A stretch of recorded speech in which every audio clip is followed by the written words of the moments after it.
So how ready do you feel for Christmas? Feel ready? Ready? Oh, that was a very mixed response, but that's okay. Because we're going to be talking about Christmas not from the standpoint of all of the outer stuff that is kind of commercially oriented, if you will. But we want to continue to take a deep dive and a deeper look at the symbols of the Christmas story and what it means to us in our journey spiritually. There are 5 ideas, 5 pointers I want to share with you from the Christmas story that echo what goes on inside of us. And the very first one is this, is that our journey begins with an opening. Our journey begins with a sort of needing to make room. Have you noticed that stepping onto a spiritual path requires some preparation? Have you noticed that stepping onto a spiritual path requires a certain amount of separation from what was before in your life to what is trying to come forth here and now? There are certain things you leave behind so that you have room within to take on new things to bring forth. There are ideas, are there not, that we separate from.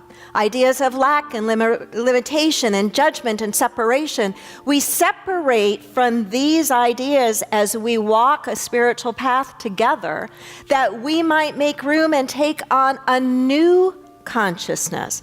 And in taking on that new consciousness, we too are born anew or born again. There's this separation of certain ways of being that we might empty ourselves out, if you will, and open ourselves up to a more spiritually advanced way of being. And there is quite literally the need to make room for that. I shared a quote at first service, or reading at first service, with this idea of our path, our journey, and it comes from Carl Jung. If the path you are on is clear, you're probably on someone else's path. If the path you're on is clear, you're probably on someone else's path.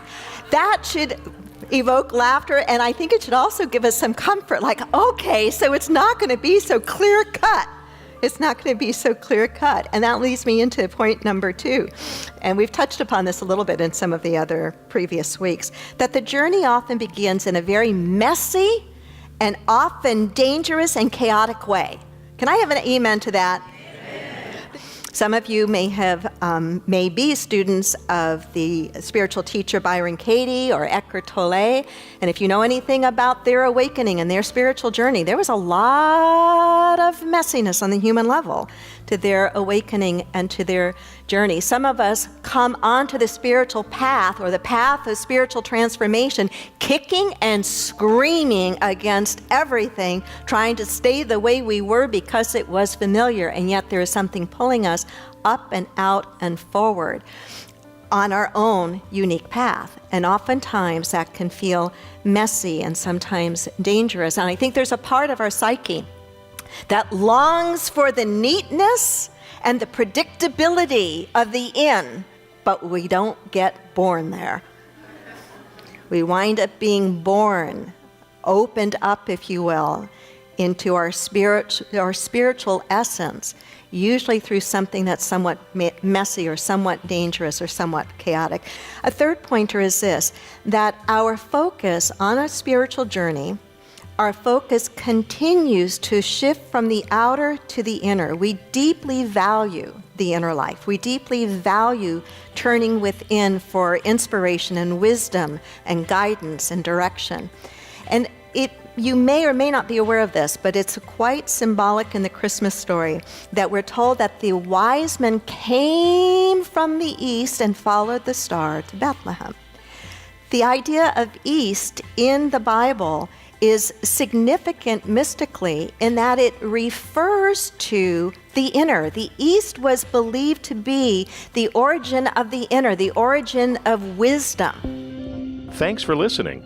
The Unity Center, transforming lives and healing our world. Check us out Sundays at 9 and 11. Subscribe to our podcasts and download our free app for instant access to a wealth of spiritual teachings, services, and events.